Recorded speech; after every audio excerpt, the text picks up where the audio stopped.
said, my job is to get you to learn the material.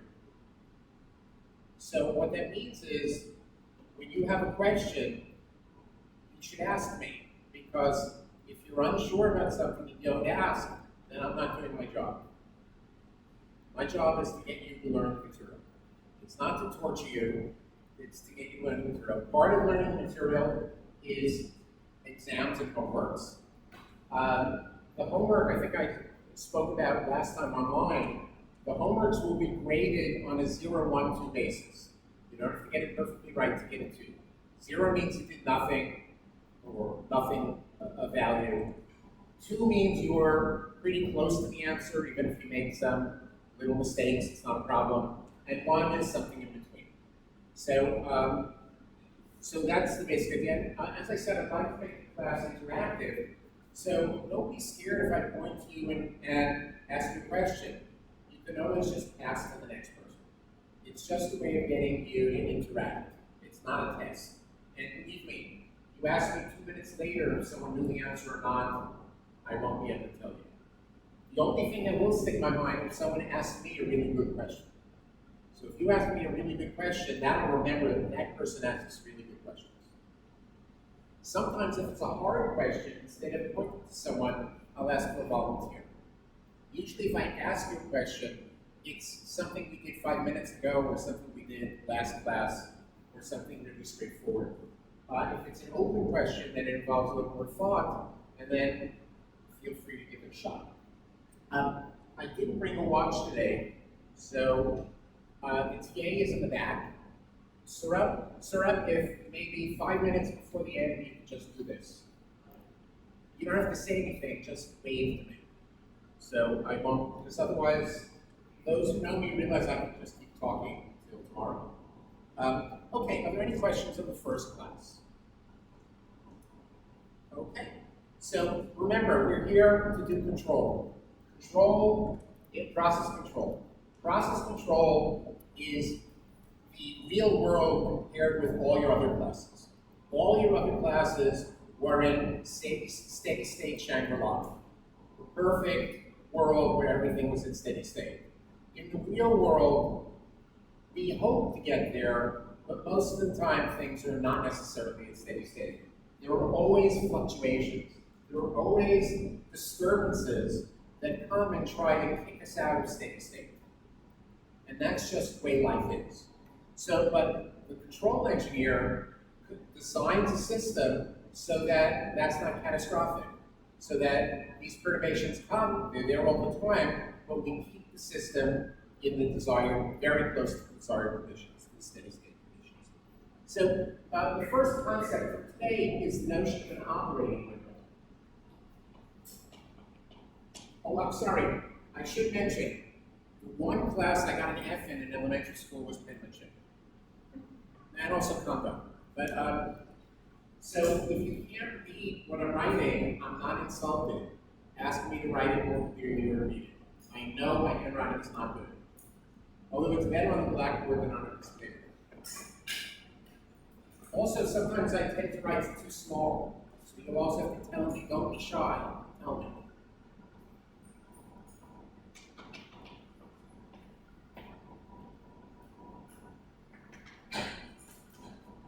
Now, there are a number of conditions that we can set.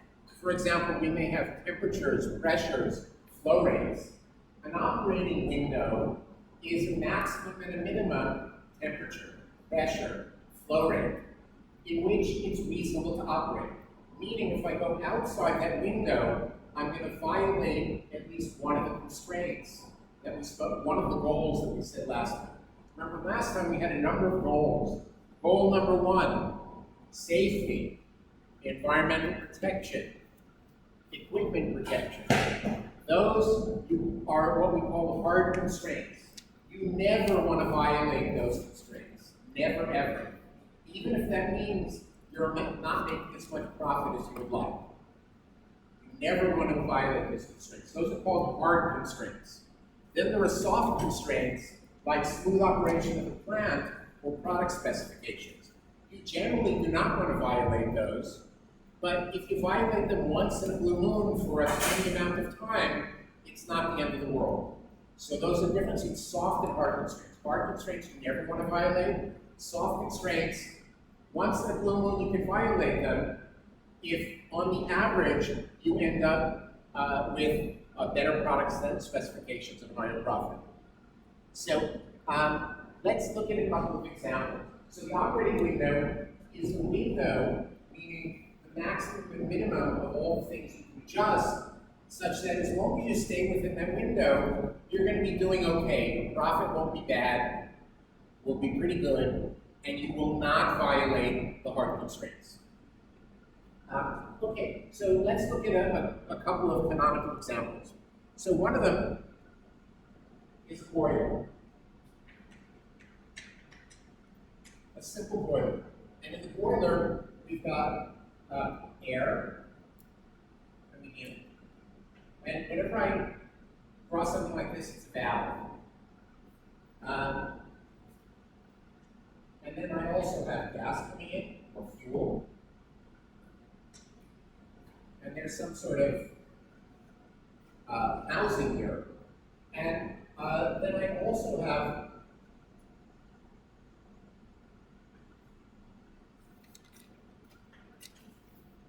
water coming in and coming out as steam. And this is the way it's being contacted. And there's some sort of element here that burns the fuel. And there's flue gas coming out. So that is the case of a boiler.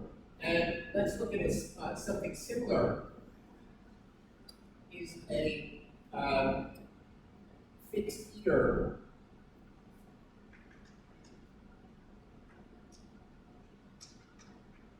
reactor. Where, again, here I have fuel coming in, and it's being burned. And inside here, I have broken chalk.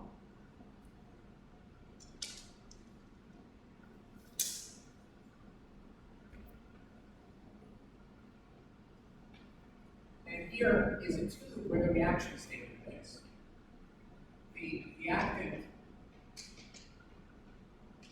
being heated to reaction temperature, where it reacts. So here I have reactant coming in and some sort of mixture of product coming in. And again, I have fluid coming in. And typically, there's going to be some sort of control system here. So, for example, I could measure the flow rate here, and depending on if the flow rate of water coming in, and depending on that flow rate, I can adjust the amount of air that's coming in to mix the fuel. So that's one thing I might do. Another situation here is I could measure the flow rate here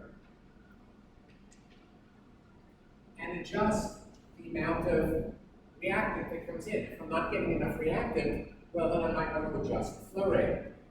Similarly, I can look at the product here.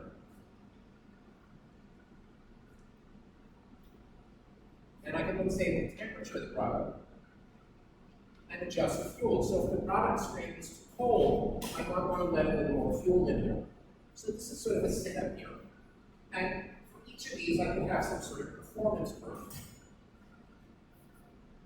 So here is a performance curve where I can look at the performance. And the performance might be how much steam I produce, for example. How much steam I produce. But it would probably be more like how much it costs per cubic meter of steam. So this might be price per meter cubed steam. And this might be excess oxygen. And typically the curve is going to look something like this. Now, why is this? I'm sorry, I didn't is that performance here? Yes, performance. Performance. And the performance is the price per meter cubed steam. Now, why does it have a maximum? Okay, first of all, this typically is a stoichiometric ratio, the maximum. But notice, beyond the stoichiometric ratio, the curve decreases sharply.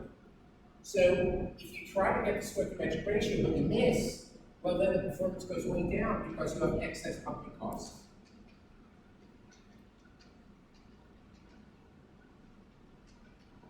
On the other hand, over here there's going to be a certain value where if you have too little air, oxygen, too little oxygen, you have too much a mixture and it can explode. So here you have danger. And this is safe operation. So obviously, if you had perfect control, if there were no fluctuations, you would just operate here. Maximum performance, but you gotta be careful that you don't drop off to the right or drop off too far to the left. And certainly too far to the left, you're in danger. How about for a fixed heater reactor? Well, here's a curve where here we might plot the flow rate, Q, of the reactant, of the fuel. So the flow rate here of the fuel and the temperature. Now, if I were interested in the performance, let's do two things here. So here I'm looking at performance as opposed to as a function of temperature. Well, clearly, the hotter it is, the better I heat up the reactant, so the more product I get. So clearly I expect this to go up. The performance goes up. However, there's a problem, is that if I get to too hot of a temperature, if it gets too hot, then I start to damage the equipment. So I'm going to have some sort of temperature where on this side I have damage to equipment.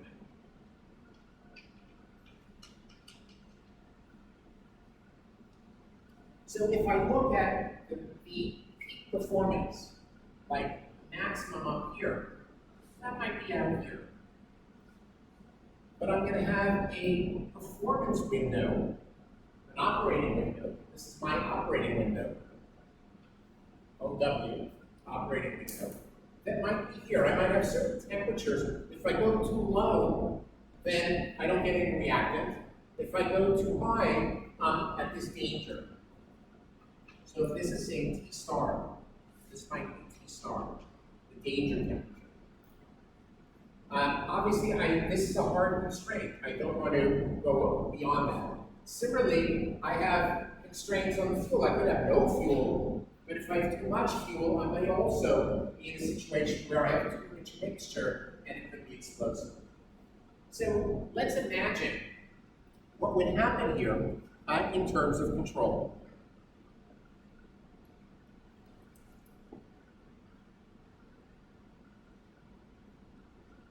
If I have perfect control, that is, if there are no fluctuations or I can squash them instantaneously, then I would operate exactly here. If I had no perfect control, what I can't do here, this is the performance max. And I can draw certain circles of constant performance. So this is the maximum. Here's a little less, a little less, a little less, a little less of performance. Clearly, from this curve, I would, if I had perfect control, I would operate with colored chalk. If I had perfect control, I would try to operate here. That's my goal, and I would try to operate here. The problem is, if I don't have perfect control, if it could be a fluctuation that kicks the temperature a little higher or the flow rate a little higher, if I try to operate here, I could blow up the plant. So I obviously can't operate here. It's too dangerous. I can't operate here. Well, I could try to operate here, but if I err a little bit, I think I can make this look a little sharper.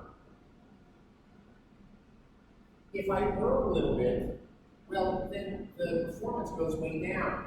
So I might want to be conservative and operate a little further, but I can't operate too far because I can get thrown over here. So these are the things that we might talk about. And you can see from these pictures that the critical issue is the bigger the fluctuations, and the fluctuations really are externally imposed as well as how the system responds to them. It's a combination, nature and nurture. It's the combination of the fluctuations that happen and how your system is built to try to minimize them. If you look at that, then if you can keep that narrow, if the fluctuations stay narrow, then I can operate closer to here. If the fluctuations are wide, then I can't get close to here, I have to be further away.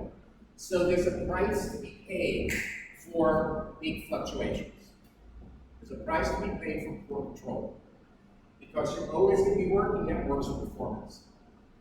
Okay, so how do we measure these things? So there's a little bit of statistics, which I'm sure you've had some. Has everyone had that class in statistics, probability statistics? Okay, well, so hopefully you didn't hate that class. But again, fluctuation. Once I've taken care of safety, once I've taken care of environmental protection, once I've taken care of equipment protection, then I can play with all the other variables to try to get smooth plant operation and maximize profit, and of course stay spec. So let's talk a little bit about statistical issues. So let's say I'm measuring something versus time. So the value of something that can fluctuate, of a process variable.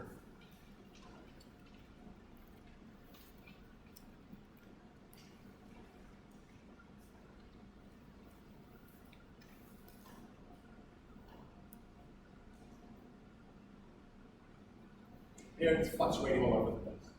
Now, how do I do statistics here? So the way I do statistics is I break this up into a lot of little delta t's.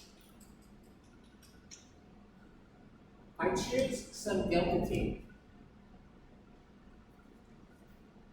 And I want to make sure, and I have n of them. And I want to make sure that n delta t is bigger than the dynamics of the process. What does that mean? That means, let's say the system were in steady state, and then I kicked it up. And then it takes a while to get back to where it was. That amount of time that it takes to get back to where it was is the process dynamics. So I want to make sure that I choose enough delta t's that I can handle a few of those excursions.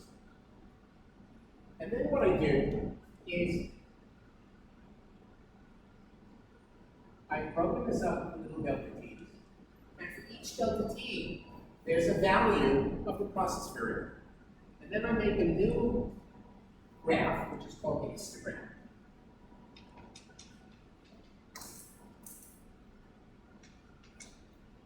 And it's a plot of the number versus the value of process variable.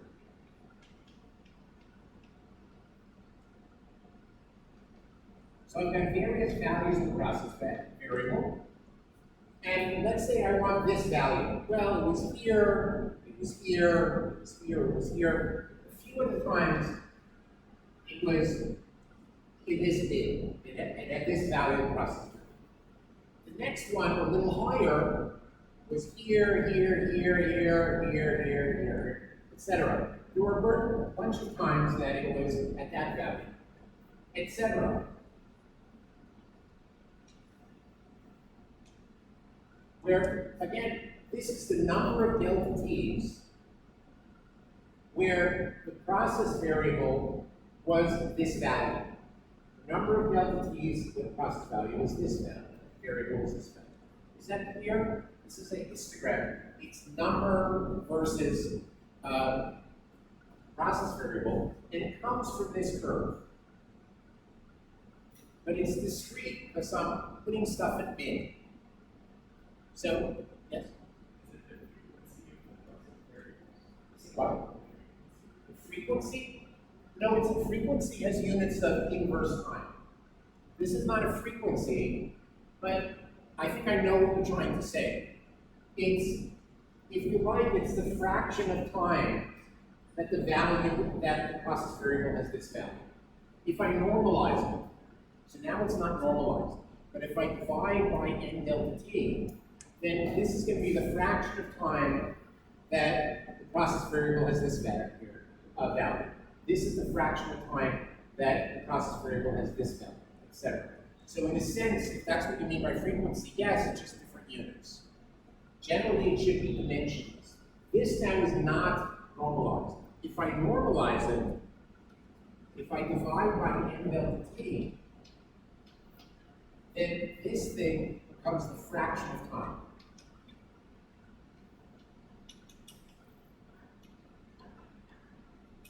At given value. That's if I normalize it. Yes? Well, on the curve with the earlier result, are you measuring the value at each part or the area? I'm measuring the value at each delta t. So now, of course, if delta t is not small enough, then there are a number of values that just the average in that delta t.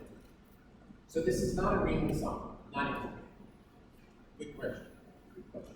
These are all good questions. That's his fraction of time and value. I'm sorry? Underneath where you go in the blue, on the left of the histogram, it said, Yeah, it says fraction of time at given value of process variable. Now, you can think of this also in terms of grades. So, for example, let's say I gave a test, then this might be the fraction of students that got 100. This might be the fraction of students that got a 99, 98. So that's also a histogram. So students usually are familiar with that because you usually ask for two things that you want to know about an exam. What are the two things you always want to know about every exam? The and Standard deviation. average, sometimes the median, but what else? Standard deviation. Standard deviation. You want to know the average and the standard deviation. So let's talk about what the average and the standard deviation are. Okay, well, by the way, just before I do that, if I have very good control, then, so if I have very good control, then I only have one bar. That's height 1, nothing on the around it. Very narrow. If I have bad control, it's really wide. I can have some stuff much bigger than the mean, some stuff much smaller than the mean. But let's talk about the mean. Well, let's say my random variable, that is, in this case, it's the process variable, it's the thing I'm measuring in each delta t. Let's call those x's or y's. Let's call them y's. At the ith time, ith measure.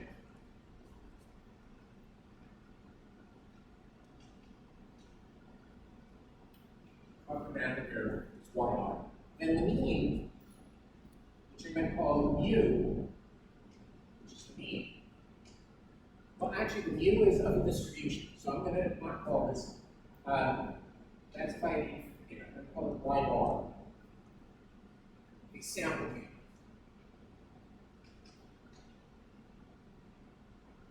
Is defined as 1 over n times the sum I equals 1 to n of yi.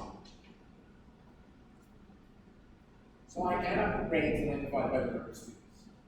Another way of writing that, in terms of this, is I'm going to give this thing, let's call this f of y. So f of y is instead of fractions of time that's in each of the values.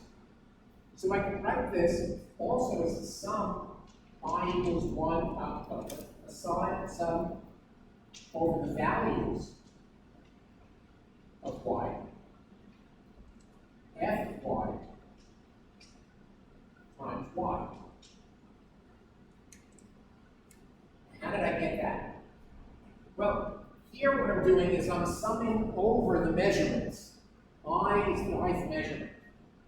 However, let's say 5 people got 100. Why do I have to sum 100 5 times? I could say 5 out of the 100 students in the class, 5 out of 40 students in the class got 100. So 5 40ths times 100 plus 3 40ths times 99, etc. So it's exactly equivalent. But here I'm summing over the values of y, whereas here I'm summing over the measurements. Is that clear? That transition? And you can see that because you can notice that if I have 5 measurements that are the same,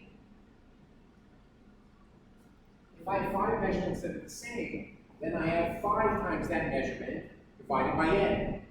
5 over n is f of that measurement times the measurement. So that's how I can go from one to the other.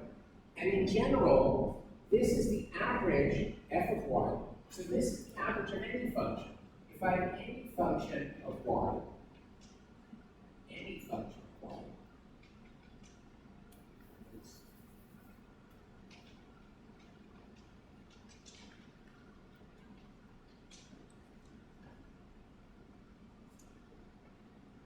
so phi of y is any function of y, then the average of phi of y is the sum over all values of y times f of y, phi of y. That is, the average of any function is just the sum over all values of y of the fraction that have the value y times phi of y. So if instead of the average grade of the class, I wanted to know the average of the square of the grade of the class, the average of the square of the grades. I don't know why I would want to do that. So I would say I take the number of people that got 100 times 100 squared, plus the number of people that got 99 times 99 squared. And that will give me the average of the square. Is that clear? Any questions on that? All right, so this is the sample mean. Now, people like the mean because they want to know how well did I do relative to the mean. But they also want to know what the standard deviation is. The standard deviation gives you a sense of how far most people were from the mean. If everyone got exactly the same score, then the mean, the standard deviation is 0. If some people, so let's say the mean is a 90, and everyone got between 89 and 91. Well, then the standard deviation is really small. But if some people got a 50, and then a lot of people got 100, you might still get a mean of 90, but clearly it's a wider distribution. So the measure of how wide the distribution is, and remember, we want narrow distributions. So we want to measure, and that's, we're going to call that the standard deviation. So the standard deviation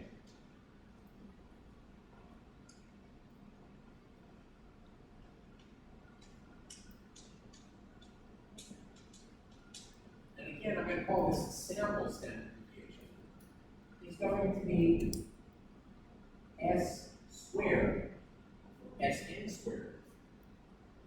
Actually, let's call it Sn. And the sample variance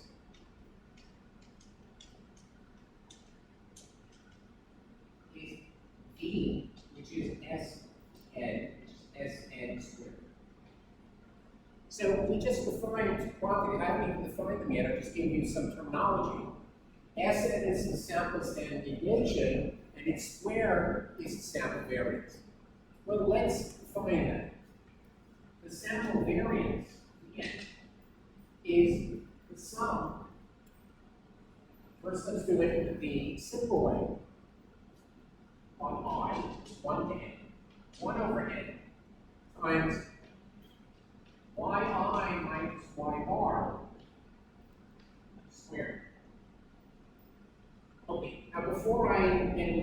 interesting on that. Let's notice, why do you think I take the square rather than just the difference? Any ideas? Well, I want it to be positive, yes. Why do I care if it's positive? Well, imagine what would happen if I didn't have the square. What would happen if I didn't have the square? Let's say the average score was an 80. If someone got a 90 and someone else got a 70, one would be plus 10, the other would be minus 10, they would cancel. So that wouldn't give me a good sense of how far I am from the mean. Because the positive deviations, the negative deviations would cancel. I don't want them to cancel. I want to get a sense how far people are from the mean. So I can either take the absolute value or the square. The reason I take the square rather than the absolute value is the absolute value is not differentiable. And sometimes I want to take derivatives. So I take the square because it's differentiable. I could also take the fourth power or the sixth power, any even power, but the simplest one is to just take the square. Now, I'm going to do the same thing I did here. Instead of sum over measurements, I'm going to note that I can write this as sum over values of f of y times y minus y bar squared. And you can notice that this is now the average. So this is average of y minus y bar squared. It's the average of the square of the deviation from the mean. The average of the square of the deviation from the mean. Now, this has units, that's the square of the units of y. So the variance, you would think, let's just stick with the variance. Why do you bust my chops with two things? Well, it's inconvenient to have something that has different units. I would like something that's the same units of y. If you're interested in the variance of the grades in the class, you don't want something in units of grade squared, you want it in units of grades. So that's why we take the square root. So Sn is the square root of v. Well, are there any questions? Now, I want you to notice something. This is what we would normally think it should be. Because from your statistics class, if y were a continuous variable, and we knew f for all values of y exactly, then this would be an integral. But notice, that's if I had a distribution that I knew exactly. However, notice we call this the sample standard deviation, the sample mean. Sample means in order to get the distribution, I would need an infinite number of measurements. Unfortunately, I don't have that much time, so I only have a finite number of measurements. If I have a finite number of measurements, then this is an approximation for v. This is an approximation, or this is an approximation for what we call sigma. The actual variance, the actual standard deviation will be sigma. The actual mean would be mu. But that's if I had an infinite number of measurements. I don't. I only have a finite number of measurements. So the question is this a good way to estimate v? Is this a good way to estimate Sn? Now, this is sort of the simple-minded way, the most obvious way to try to do it. But let's think for a minute. Is this really the best way? Is there a bias? Well, let's say I had a distribution where that is, I'm looking at this sort of curve, where if I knew an infinite number of measurements, I had a very high probability of getting values in this range, and a very low probability of getting value over here, but not zero. Low, but not zero. If I only take 5 measurements, or 50 measurements, the chances of me getting this one guy, which maybe only has a 0.5% chance, is very low. So by taking a finite number of measurements, I'm introducing a bias. There's a good chance I'm going to miss some low probability events, and I'm going to mistakenly think they don't exist. If I did catch this guy, it would make the variance bigger. Now, if I only take 10 measurements, the chance of me missing that point is really high. If I take 100,000 measurements, I'll probably get it.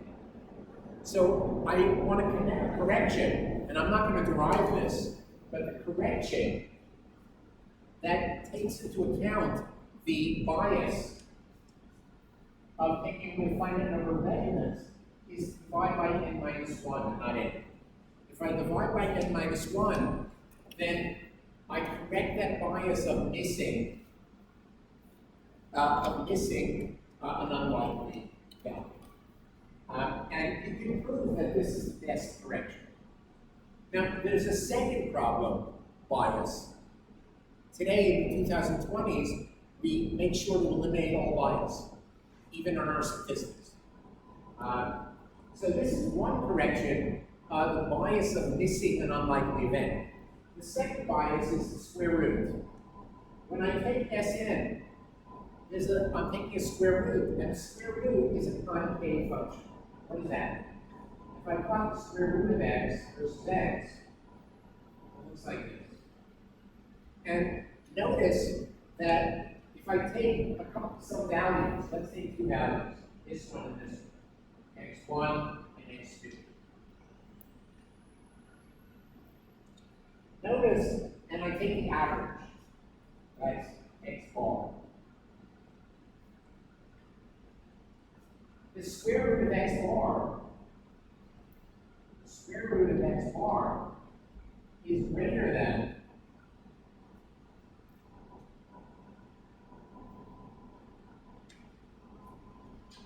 the average of the square root of x1 plus the square root of x2, which is the square root of x. So there's a bias there in the square root function because it's concave. Concave looks like this, convex looks the other way. It's like a cave. There's another bias, the second bias, the square root introduces a bias because the square root of the average, which is up here, is bigger than the average of the square root, which is along the straight line, this dashed line. And that is much harder to correct for. It's much less important, but it's much harder to correct for. Whereas this correction works for any underlying distribution. Any underlying distribution F. The correction for the square root is distribution dependent. So if you have a normal distribution, you get one correction. If you have a different kind of distribution, you get another correction. We're not going to worry about that correction in this class. But I do want you to be aware of it because it's always good to know what we're neglecting. So we're not going to worry about that, but you're a smart group of people. You need to know that it could be a problem. Not one we're going to focus on, but maybe when you're at work, in your job, and nothing is working, you might think, well, maybe that was the problem. Are there any questions?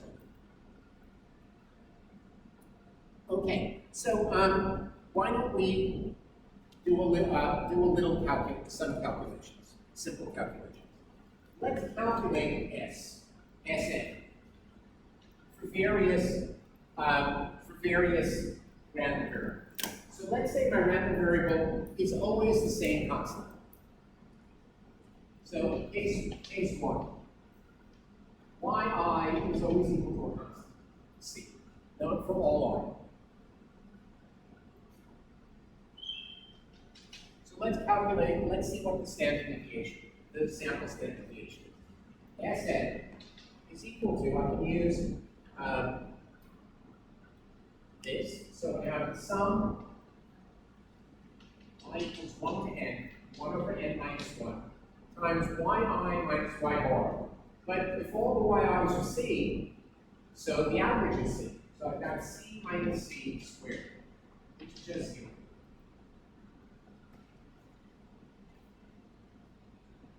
How about if I multiply a value by, if I add a constant? So let's say yi is xi plus a constant for all y. So Sn is equal to the sum I 1 and 1 over n minus 1.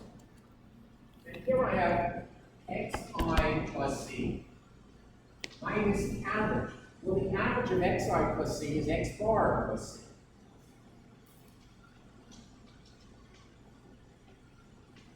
Squared. Notice the c's cancel, and what I have left is just, this is Sn of y, and this is just Sn of x. Because I have 1 over n minus 1 xi minus x bar. Same thing. Just Sn of y is the same as Sn of x. How about where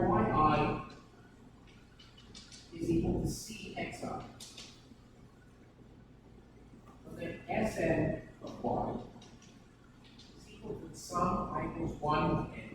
I could also use this definition. Doesn't really matter here. 1 over n minus 1 times cxi. Well, and the average of cxi is just cx bar minus cx bar squared. I can pull out the c squared. What's the constant? I need to take square root, sorry.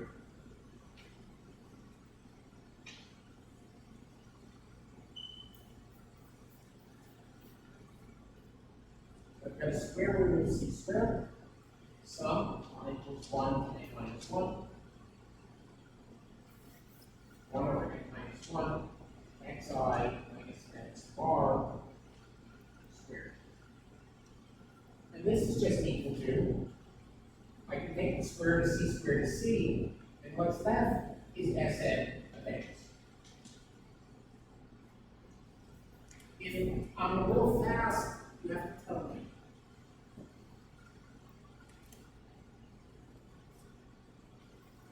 Let's look at where zi is xi plus yi. So I have two different random variables, xi and yi, and I form a new one by adding them. And let's look at that. Let's look at Sn. So that's equal to the sum of the square root of the sum on 1 and 1 over n minus 1. Times xi plus yi minus the mean of xi plus yi is x bar plus y bar.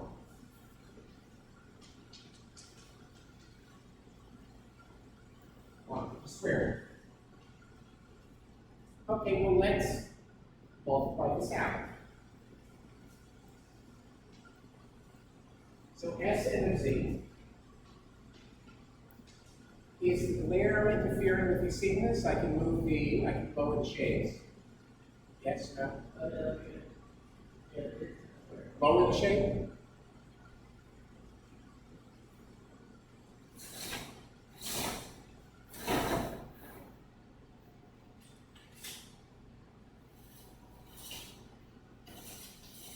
Is that better? Okay, so let's write this out. This is the square root. And here I've got a sum, I equals 1 to n minus 1. 1 to n, 1 over n minus 1. And now I've got xi minus x bar squared. So I'm squaring this whole thing. So it's this squared. So I'm doing maybe too many steps at once. So let's just do the steps here. This block squared is equal to xi squared plus yi squared plus 2xi yi minus x bar squared plus y bar squared plus 2x bar y. So all I did is I expanded what the bracket is. Did I do that right? Let's see. So let's see. It's this thing squared minus this thing squared. No, there's more to it. So it's this squared plus this squared minus twice xi plus yi x bar plus 1. Let's make sure I did that right. So it's this squared plus this squared minus twice the product. Minus twice the product. So let's see what that product, twice that product is. So this comes. So I've got x squared minus x bar squared. That's these two. Plus yi squared minus y squared bar squared. Actually, it's probably a better way of doing this. This is a better way of doing this. Sorry. Let's do it again. I'm going to regroup. Before I expand, I'm going to regroup. So let's do it again. So the square bracket squared, I can also write as xi minus x bar plus yi minus y bar. And I need the squares. So I wrote this minus this plus this minus this. So all I did is I regrouped. Now I can expand. Now if I expand it, I have xi minus x bar squared. This thing squared plus this thing squared, yi minus y bar squared. Plus twice this times this, plus 2 xi minus x bar yi minus y bar. Second here, what I did there, I took the original and I regrouped this minus this and this minus this. So I just regrouped. And now when I square it, I get this thing squared, this thing squared, plus twice that. So now let's notice, I don't really need this up here. I can come right down here. So now I have Sn of z is equal to the square root of the sum y equals 1n of 1 over n minus 1 times xi, but why don't we do this the variance? So I don't need the square root. n xi minus x bar squared. So I'm just going to plug all this in. This variance is 1 over n minus 1 times the sum of this term plus this term plus this term, plus sum I equals 1 to n, 1 over n minus 1, yi minus y bar squared, plus sum twice sum 1 n, 1 over n minus 1. Xi minus x bar, yi minus y bar. And I want you to notice that this thing, so what did I do? I took this square bracket square and I plugged this in. And I just rewrote it because the n is just the square root without the square root. This term is nothing more than Vn of x. This thing is nothing more than Vn of y. And this thing, instead of having an xi minus x bar squared, I have an xi minus x bar yi minus y bar. This is called the covariance of x and y. So we've now shown that the variance of z is equal to the variance of x plus the variance of y plus twice the covariance. And you can see why it's called a covariance. Co means like together. And it's the coupling of the variance of something, how much x is changing, how much y is deviating from its mean. It's called the covariance. So those are a few examples. Are there any questions on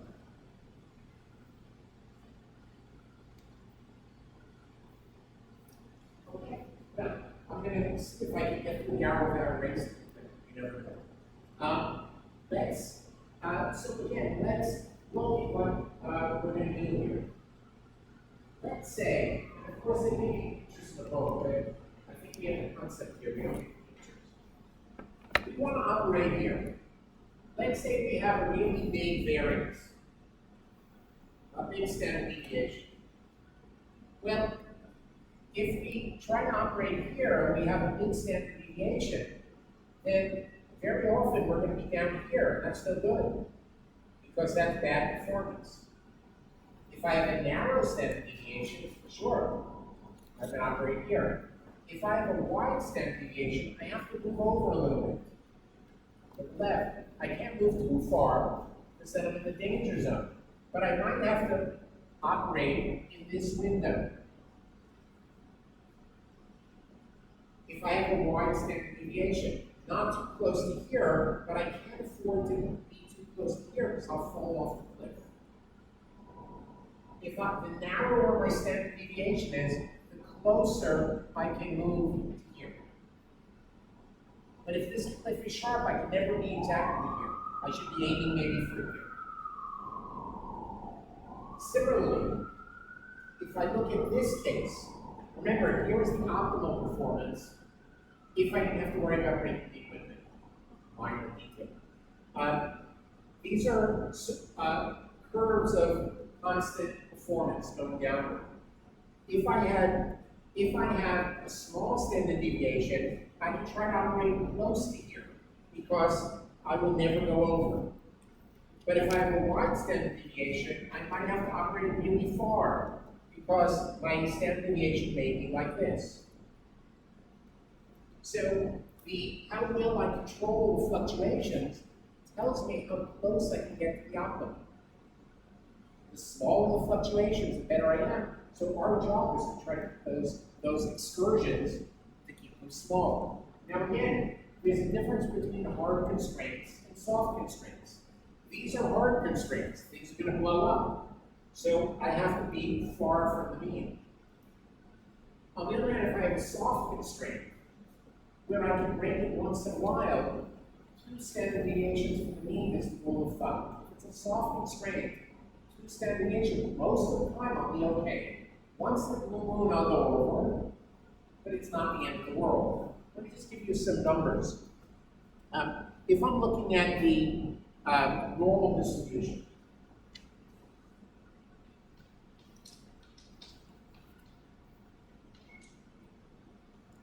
and I want to know how often I'm going to be within the mean plus or minus the standard deviation. That's going to be 68.2% of the time. That's not very good. That says 32% of the time I'm going to be violating my constraints. But if I'm between the mean and 2 standard deviations, then I'm typically 95.4%. 95.4% of the time, I'm within 2 standard deviations of the mean.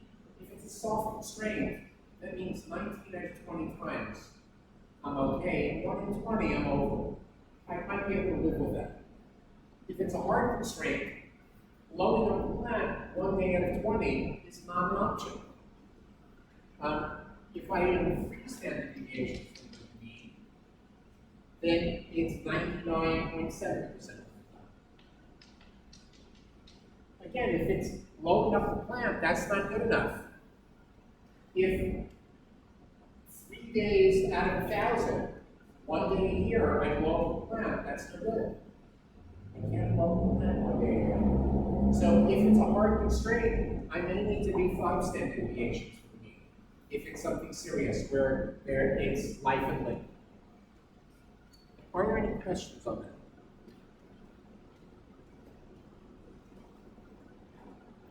Now, where does this come from? In many cases in your lab, in like the unit ops lab, or in all your other classes, you take your measurements at steady state.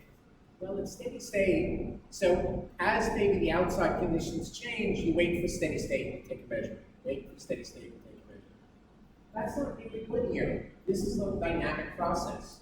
So what we really need are dynamic measurements of the plant. That would be the best. So you have the real plant, and you take your measurements. Usually, though, you design your control strategy before you build the plant. So you may have to look at a pilot plant, at something much smaller.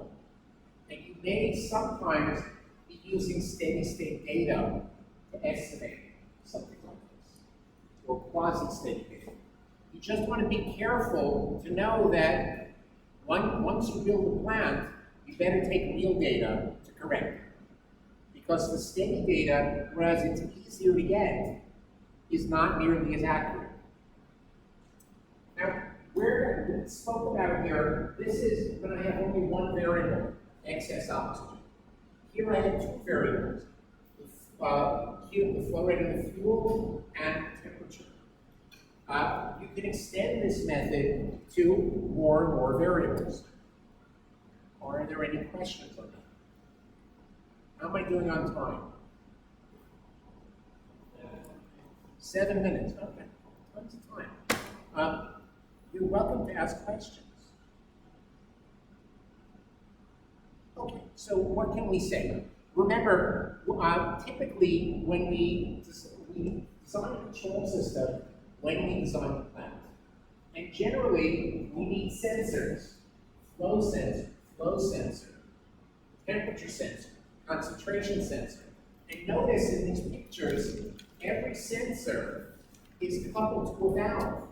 If I don't like the flow, I can adjust the flow. If I don't like the temperature, I change the fuel, which will change the temperature.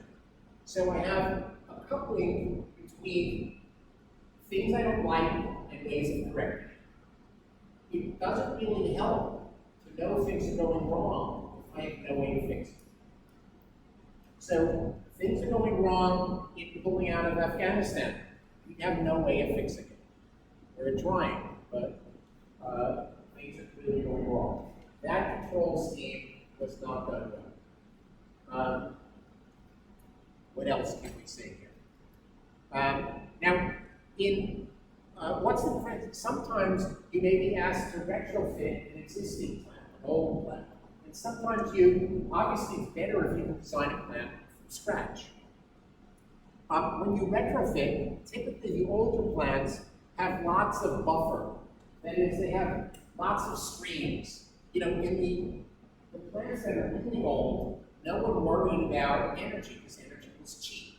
So you might have a screen that's hot, and another part of the plant you need to heat something up, and instead of rerouting that screen to heat it up, to heat up the cold stream somewhere else, they just dumped it in the river. And then they turned on a boiler to heat up the other stream. Now, you might say, that's really bad for the environment. Yes. Today, we don't design things that way. However, it's a lot easier to control, because if something goes wrong in this part of the plant with the hot stream, it doesn't affect this part of the plant where I have to heat something up. Well, that just means in order to be good citizens, control engineers have a job, have a hard job. Whereas the control engineer didn't have to do much 50 years ago. Now the control engineer has to do more. Because if there's a fluctuation in that hot stream at this end of the plant, and I'm piping over to this end of the plant to heat up this cold stream that needs to be heated, if that hot stream isn't hot enough, then this this cold stream won't get heated up enough. So I need to figure out a secondary method of heating it up. Plus, you know that old expression, if a butterfly flaps its wings in China, it can affect the weather here in New York? That's exactly what happens in these in modern plants. Everything is so highly coupled that a fluctuation in one part of the plant affects the whole plant. So that means your job as the control engineer is even more important. It means you're the MVP. Yeah, there are people who design reactors, there are people who design heat exchangers, but the control engineer is the MVP, because you make sure it all works and doesn't blow up. So you're the most valuable player.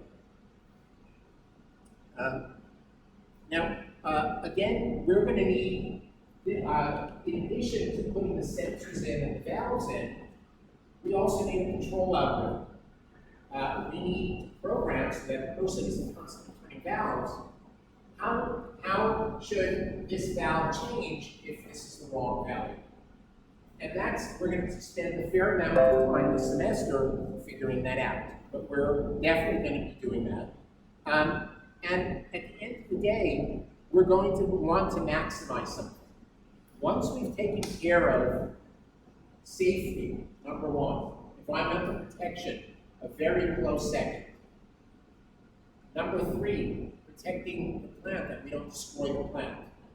Once we've taken care of those, then with the variables that are left under our control, we want to maximize something. What do chemical engineers, what do business people usually want to maximize? Profits. Profit. Yes. Subject to those first three are not, you can't play with. But then you want to maximize profit, which in chemical engineering means you want your product to be on spec. You want as much of it as possible at the least possible cost.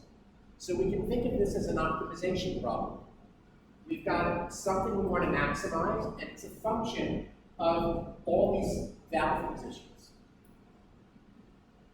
And that's the optimization problem that control engineering is. We're going to pick up with this next time. Are there any questions? Has everyone been able to get the book online? I'm going to start assigning homework on Blackboard. Okay? Please give the homework a shot. The reason it's graded 0, 1, 2 is because homework, even though we will keep track of it, is the way you learn. If you look at the solution to a problem, you know how to do that problem. If you break your head trying to get it and you don't get it, and then you get a hint and then you work it out, you learn how to think about problems and then you can solve another problem. Just looking at the answer doesn't teach you how to solve other problems. It just gives you the answer to that problem. Questions? I want you to let's think about office hours. Is there a time, for example, 5 o'clock on Mondays? Is that a good time for office hours? Is there anyone who cannot make 5 o'clock on Monday? Okay, that's a first. So we'll set that one. Do you want it in person or over Zoom? How many people want it in person? How many people want it over Zoom? Well, we can do a hybrid. I can make it 5 to 6, both Zoom and in person. And if that's not enough, we'll set up more office hours. The TA will also have office hours. He's less scary than I am, although I don't know why he becomes scary. Okay, well, welcome back. So nice to see everybody.